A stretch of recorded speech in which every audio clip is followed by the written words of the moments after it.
Good afternoon. Please stand and join Purple Haze and the Millar Brass Band in singing the Northwestern University Alma Mater.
Thanks so much to Purple Haze and the Millar Brass Band for performing for us. Please take your seats.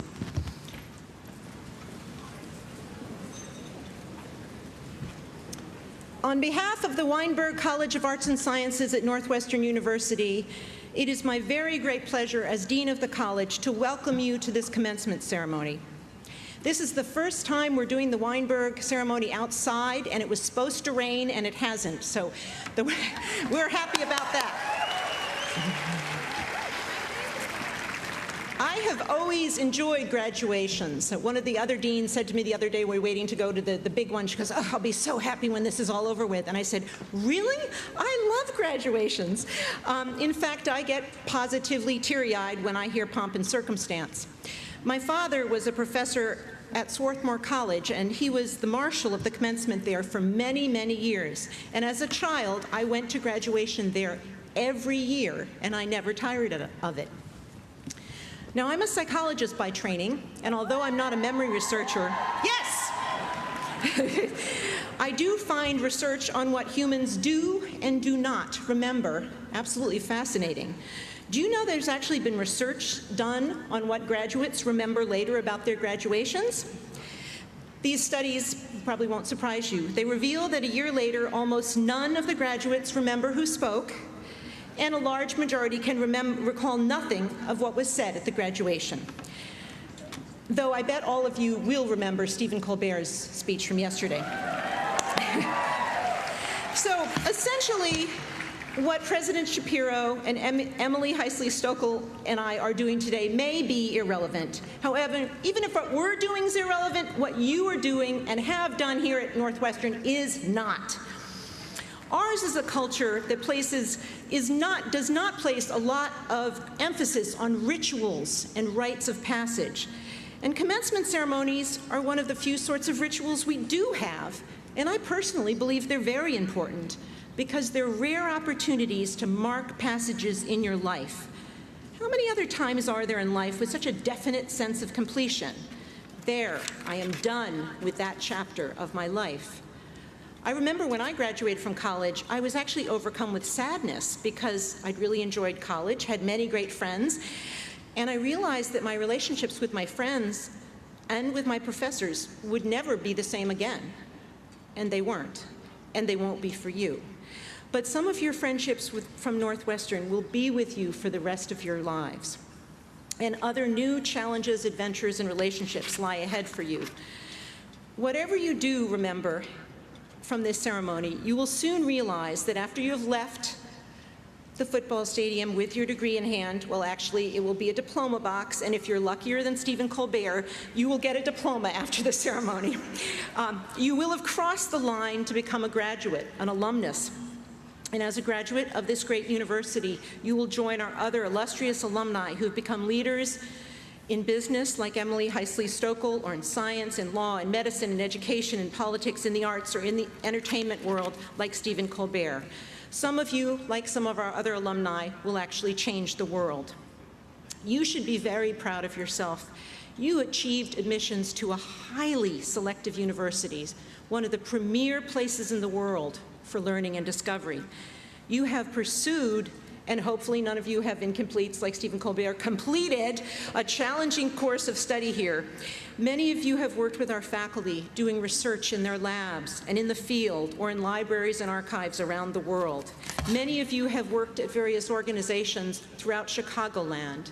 You have been part of this great university and the larger city in which we live. You're about to become an alumnus of this great institution.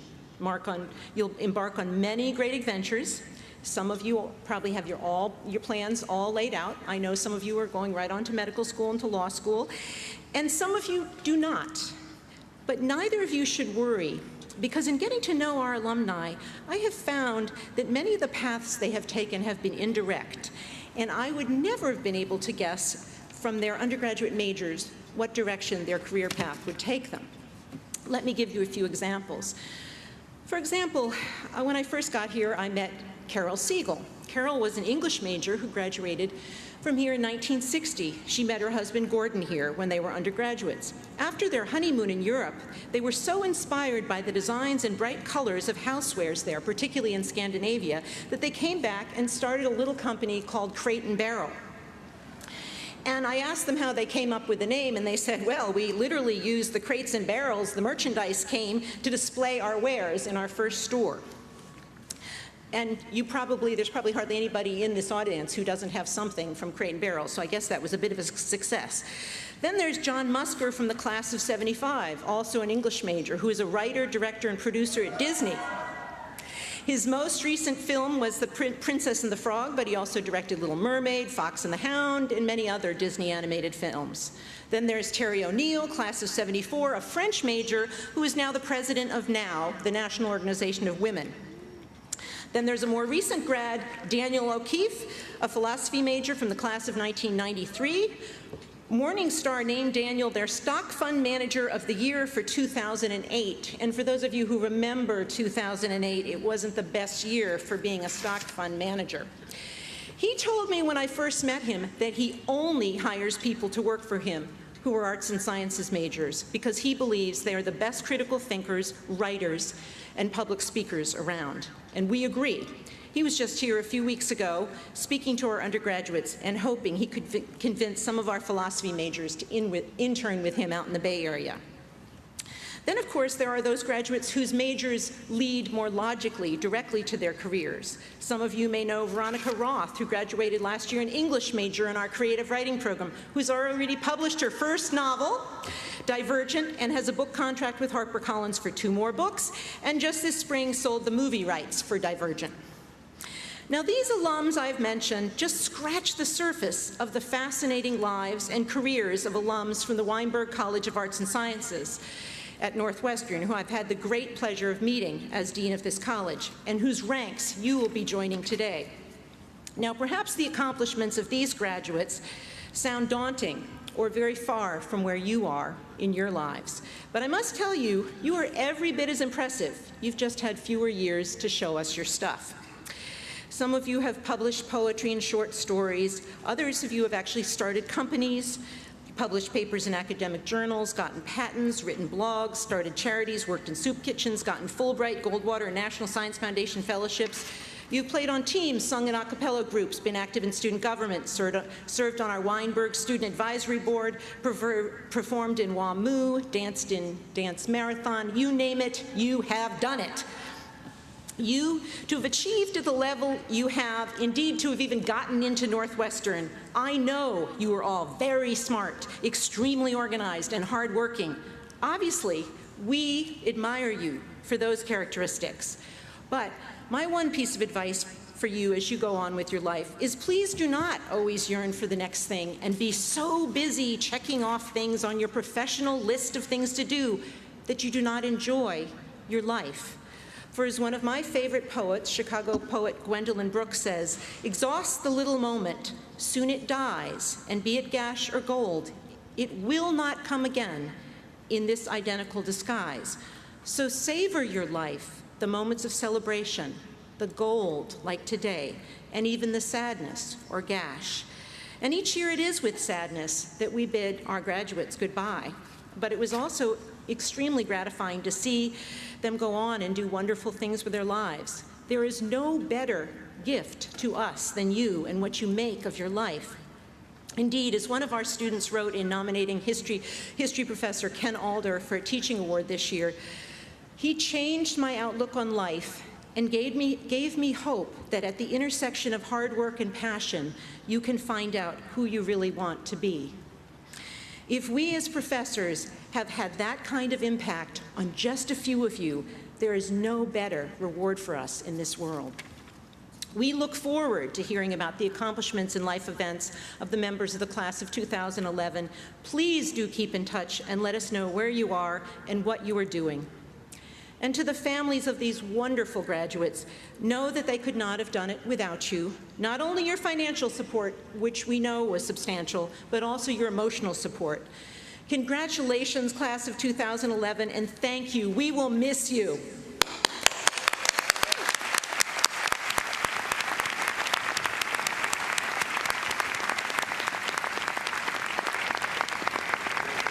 It is now my great pleasure to introduce Morton Schapiro, the 16th president of Northwestern University.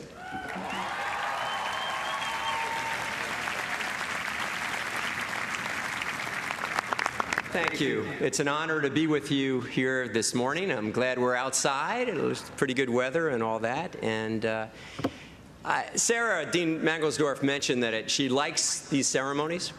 Well, she should be president, because when you're president, that's what you do, ceremonies. In fact, I have the honor of saying a few words at 14 such ceremonies over a couple of days. This is number 12, who's counting? But this is Weinberg. Hey, this is where I teach, right? So this is especially meaningful for me here to be with you this morning. You know, it's hard to think of a meaningful message, and I just congratulated Dean Mangelsdorf for a wonderful one, and I can't wait to hear what Emily's going to be talking about. And from the title, it's about the joys of lifelong learning. That's always a great theme. There are other themes. You heard Stephen talk about chasing a dream, but not being owned by that dream if it doesn't happen. We hear all kinds of great words, you know, compelling, beautiful words about being grateful for all the people who invested in you. That's why we celebrated high school teachers yesterday, to give back, to think about that. We encourage you all to play it forward to somebody else. There are a whole bunch, you know, give back to society. There are wonderful, wonderful, compelling themes that you always hear at commencement ceremonies. And the amazing thing as speakers, and I'm sure we're going to hear from Emily in a couple minutes, you know, they spin that in a way that really, really touches us to our hearts and our souls. And that's really difficult, given there are only a couple of themes. But the one I want to just take 2 or 3 minutes more of your time is on friendship, because Sarah raised that before. And it's something I think about a lot for reasons that I'm going to make clear in a second.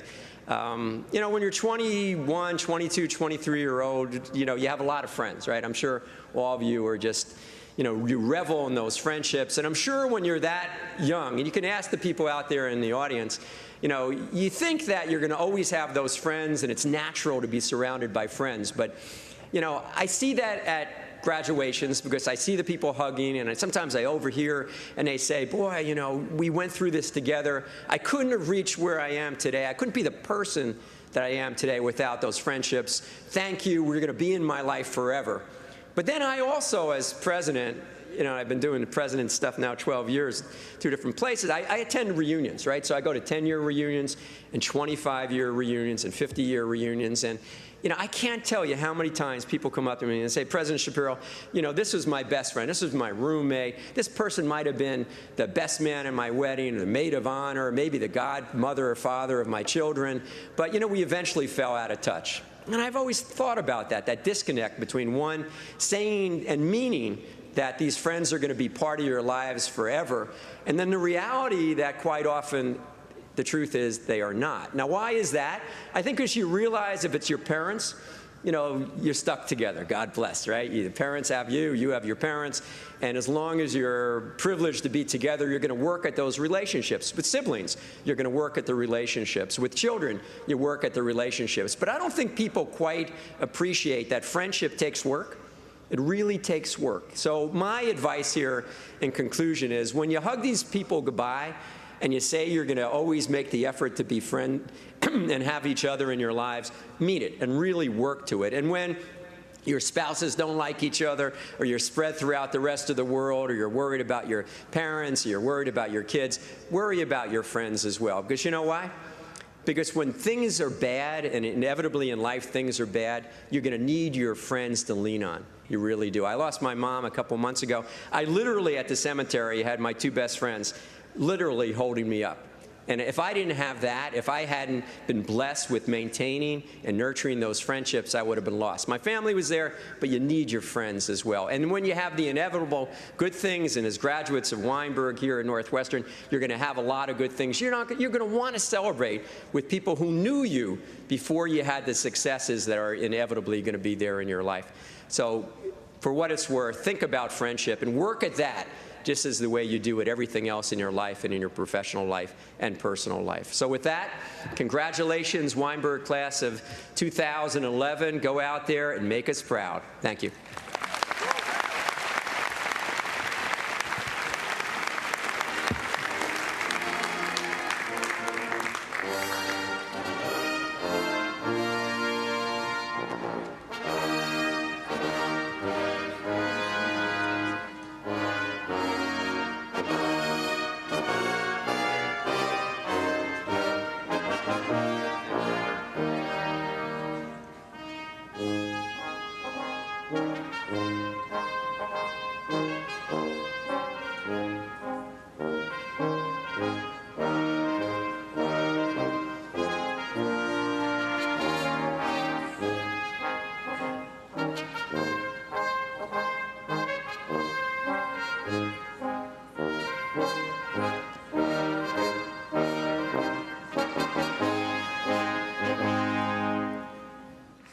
Weinberg, who is a dear friend of the college, who I had the great pleasure of attending two 85th birthday celebrations with you this year, didn't I? I hope you all enjoyed the video, and all our friends and family members were so honored to share this celebration with you here today. Now I would like to introduce our student advisory co-presidents, Carl Blumenfeld and Kristen Coveney, to make Emily Heisley Stoekel's introduction.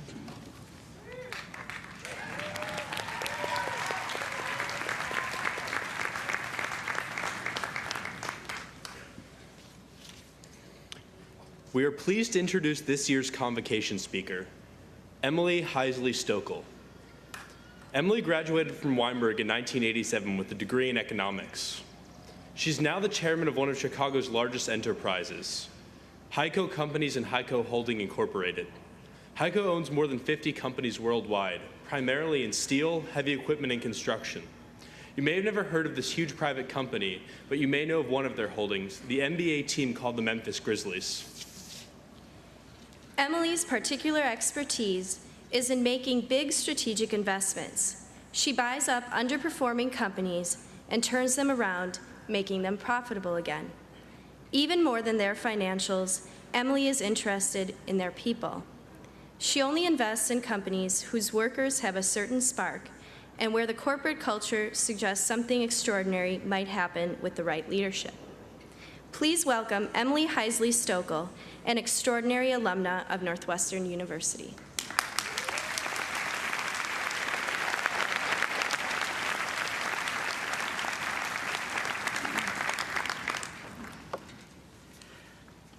Thank you, Carl Blumenfeld and Kristen Coveney.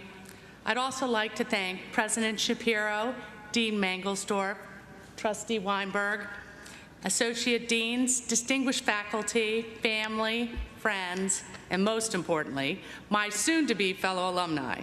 It's an honor to be here today. It brings me back to my own commencement when I was on the other side of the podium, sitting where you are today. But mostly I remember it being hot and crowded. I remember the spectacle of the day, the wonderful parade of people in their regalia, my family in attendance. But much like Dean Mangelsdorf implied, I don't remember a single word that any of the speakers said that day. So guided by that humbling memory, I will keep my remarks brief and hopefully relevant. On the day of my commencement, I felt many things. elation that I had completed this stage of my education, pride that I had graduated from such a phenomenal institution, and blessed that I had made deep and lasting friendships that I enjoy to this day. But what I really remember was sitting there thinking, what am I going to do with my life? I had an economics degree, and I had no idea how it was going to help me. If any of you out there feel as I did, I'm happy to report that yes, there is life after a liberal arts degree. And in fact, you're far better equipped for the world than you realize. You're ready to take your place in the proud legacy of Northwestern alumni. You're poised not just to succeed, but to become leaders in your professions, your communities, and in the world. I lead a company that acquires other companies. I make my living by traveling the world, meeting with management teams across industries and cultures. And this has given me a pretty good sense of what qualities make for an effective leader. And it's clear to me that many of these qualities are exactly the core lessons that you've learned here over the last 4 years. If any of you were like me and have some anxiety about the road ahead, I'd like to tell you how much you already have going in your favor. So please, let me take a moment to remind you of 3 important lessons that you need to carry with you as you set out on the rest of your lives. Lesson number 1, stay creative. Sounds simple, right? Yet it's actually much more challenging than you think. There was a recent study done where students were asked how many uses they could come up with for a paperclip. At first, the students had no problem imagining hundreds of different creative ideas. The studies then tracked the same students over time and showed that their ability to come up with new uses for paperclips diminished as they got older. That's because the world has a way of pressuring you to think just like everyone else. It's the path of least resistance. There are countless smart, hardworking people out there who do just fine by staying in line. But true growth and change comes from those who are willing to think for themselves and push the envelope. No matter what path you pursue in your life, you're going to need to be creative in order to excel. I've seen this over and over in my professional life. The best leaders, they are never satisfied with the way things are. They've never lost the ability to think up new uses for paperclips. All of you will at some point hit a wall. At first, it will appear insurmountable. Most people would accept this wall. You won't. You'll find a way past that wall. If there is no way over it, then you'll find a way around it. You will get to the other side. That's because you've spent the past 4 years training your mind. Beyond any specific skill or class, Northwestern has armed you with the power of critical thinking. Whether it was an English major taking physics or a science major taking theater, you've been pushed and challenged to think outside your comfort zone. In so doing, you have developed the power to think for yourself. Make sure you hold on to this quality. Have the confidence to keep trying new things and testing out new ideas. Be willing to be wrong. If you have never failed, it probably means you haven't pushed yourself far enough. There'll be times when you feel pressure to fall in line. Sometimes that might even seem like the right move. But to excel, you must have the courage to walk your own path, and that starts with staying creative. Keep imagining new uses for that paperclip. Lesson number 2, stay connected. I have no doubt that over the past 4 years, you all have studied very hard. After all, you're about to graduate from one of the premier universities in the world. You've burned the midnight oil many nights. However, I have very little doubt that what you'll remember most about the past 4 years are the friends you've made. As hard as you studied, you've also spent just as much of your time forging relationships, learning from and supporting one another. As you begin the next chapter in your lives, make sure you stay connected to the people and passions in your life. They are vital to helping make you a happy and successful person. Your friends will sustain you. Your families will support you. Your passions will propel you. But it's really more than that. Being connected and open to others is vital to being able to see the world in new and fresh ways. When I first arrived at Northwestern as a freshman, I was a bit overwhelmed by all the brilliant, accomplished people from different cultures, backgrounds, and belief systems, all of whom seemed worldlier than I. Once I got over the fact that I was no longer the smartest kid in town, I began to realize what a wonderful and amazing community I lived and worked in. My thinking broadened, deepened, and expanded as I worked together with fellow students. It made me a better student and a much more thoughtful person. And in learning that, I was learning one of the greatest lessons Northwestern ever taught me. Because in life, thinking you have all the answers is one of the biggest and most common mistakes you can make. I've watched firsthand as incredibly talented people failed because they tried to do it all themselves. I want you to have the courage to walk your own path, but I also hope that you will appreciate and embrace the power of collaboration. As Northwestern students, you've spent 4 years working with incredibly smart and fascinating people with different perspectives, and this puts you way ahead of the game. Your greatest accomplishments will not come from you alone, but from your ability to attract and work with people with transformative talent. Working with others, being humble, reaching out for solutions, all the things I learned to do here have been essential in my own career, and they will be for yours as well. Stay connected. It will serve you well, not just as a web of contacts that will open the door to opportunity, but also as a crucial ingredient in the recipe of what's going to make you a successful, productive, and happy human being. Number 3, stay in school. I know today feels like the end of something, and it is. No more homework, no more papers, no more exams. Your days of spending the night in the library are over. I know to many of you, as it was for me, this will come as a relief. But in reality, school is still in session. And even though classes are now over, I strongly encourage you to stay in school. I'm not talking about graduate school. I'm talking about committing yourself to being a lifelong learner. The most important thing I learned at Northwestern was to embrace a love of learning. Northwestern taught me how to solve problems, to reach beyond my comfort levels and explore the world. The most successful and happy people are the ones who never stop learning. In my own life, in order to grow my company, I had to regularly throw myself into new situations, new places, new industries, and that basic love of learning has allowed me to take on and successfully navigate each new challenge. Even now, every day brings new challenges, new issues, new people that I must educate myself about. It never stops, and I love every minute of it. The world never stops changing, so you must never stop learning.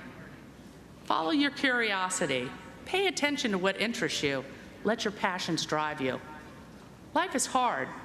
You're going to hit walls, but when you're fully committed, no obstacle is too great. If you love what you do, you will never give up. You will never stop learning, and you will find your way over every wall. Because the past 4 years have taught you how to learn through experiences, through studies, through the people you meet and work with. If there is one thing you remember from today, I hope it's this. True success and happiness comes from lifelong learning. Stay curious, hold on to your love of learning, and you will find your way. Today is just the beginning of the most wonderful education you can imagine. After today, you all as a group will never be in the same place again. You will now scatter, each on your own path. Each path will be different, but each will call on you to use the tools that you've learned here at Northwestern. And what tools they are. They're powerful, world-changing tools. I know the joy of this day. I also know the anxiety. Do not fear. You know more than you think. I run a global diversified manufacturing and construction company, and what I do every day, the foundation of my leadership is based upon the core principles I learned while I was here at Northwestern. So as you set out into the world, hold on to all the wonderful lessons this school has taught you. Stay creative, stay connected, stay in school. As you go out there to make your mark on the world, remember, you do not go out there alone. You leave here with the collective relationships of all your friends, family, and fellow graduates. Take strength from that. I can't tell you what to do with your life, but I can tell you you're ready, not just to succeed, but to excel. Congratulations, class of 2011. Thank you very much. Go Wildcats!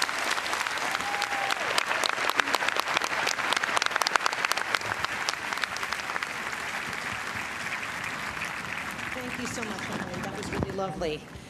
I also want to thank President Schapiro and explain, as he just, remember he mentioned he has to go to yet another commencement. So he's going to leave now before we actually give out the diplomas. So wave goodbye to Morty.